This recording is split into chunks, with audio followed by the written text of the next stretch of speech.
Bienvenue dans notre leçon sur comment donner des directions en anglais. Aujourd'hui, vous allez apprendre à utiliser des phrases simples pour indiquer des directions de manière claire et efficace. Que vous voyagiez dans un pays anglophone ou que vous souhaitiez simplement améliorer vos compétences linguistiques, cette leçon vous aidera à vous orienter en anglais. Commençons ensemble. Pour indiquer une direction à gauche ou à droite. Pour dire tourner à droite en anglais on dit Turn right. Pour dire tourner à gauche en anglais on dit Turn left. Ces expressions sont essentielles pour donner des indications précises lorsque vous guidez quelqu'un. Par exemple, vous pouvez dire tournez à gauche à la prochaine rue. Turn left at the next street. Tournez à droite au feu de circulation. Turn right at the traffic light. Pour demander à quelqu'un de continuer tout droit en anglais, utilisez l'expression Go straight. allez tout droit.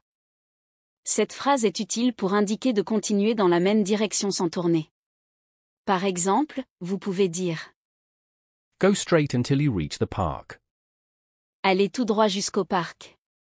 Cela permet à votre interlocuteur de savoir qu'il doit continuer sur la même route sans dévier.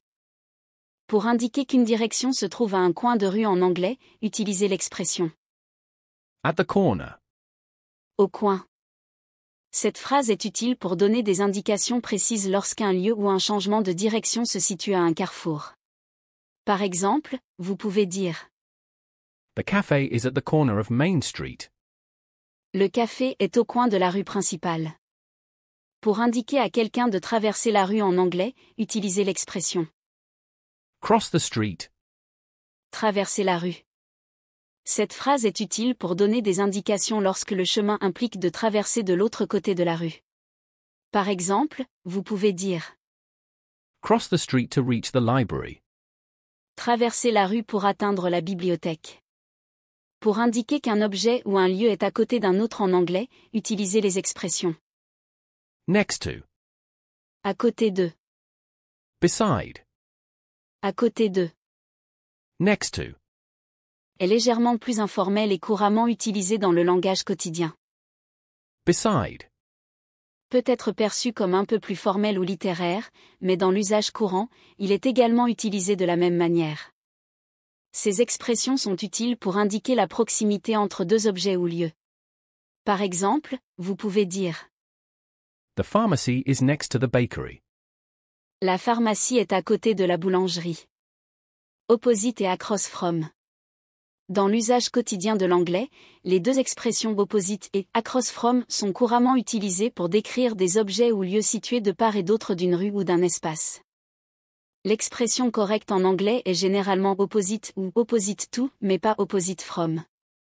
Voici un aperçu de l'utilisation correcte. Utilisation de opposite. Opposite, sans préposition, utilisé pour indiquer que deux objets ou lieux se font face.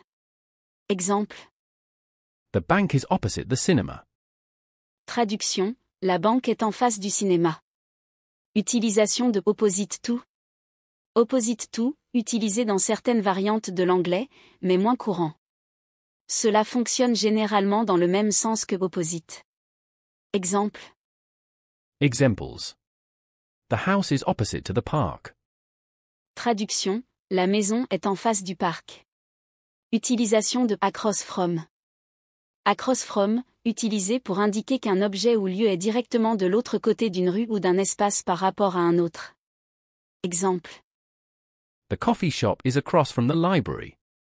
Traduction, le café est en face de la bibliothèque.